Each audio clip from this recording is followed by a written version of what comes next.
യമുനാ നദിയുടെ തീരത്ത് നിന്നിട്ട് ഓടക്കുഴലെടുത്തിട്ട് രാഗങ്ങൾ ഓരോന്നേ ഗോകുല നായകൻ മേളം കലർന്നങ്ങോ പാടും നേരം. പെട്ടെന്ന് പാട്ടങ്ങ് നിർത്തി. എന്തടാ കണ്ണ നിർത്തിയെന്ന് യശോദ ചോദിച്ചപ്പോൾ കണ്ണൻ യശോദയോട് ചോദിച്ചു, അമ്മേ, യമുനയുടെ ഓളങ്ങൾ കരയിലേക്ക് ഇങ്ങനെ വരുന്നുണ്ട്, പക്ഷേ ഒന്നും തിരിച്ചു പോകുന്ന കാണുന്നില്ല. അതെന്താ തിരിച്ചു പോവാത്ത?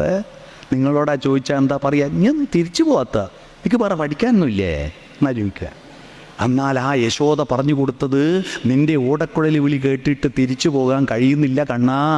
കണ്ണൻ്റെ വേണുവിൽ നിന്നുയരും നൊരീണത്തിൽ പുളകിതയാമോരു യമുന തന്നോളങ്ങൾ മുന്നോട്ടു പോകാൻ മനസ്സു വരാഞ്ഞ് താളത്തിലങ്ങിനെ തങ്ങി നിൽപ്പോ, താളത്തിലങ്ങിനെ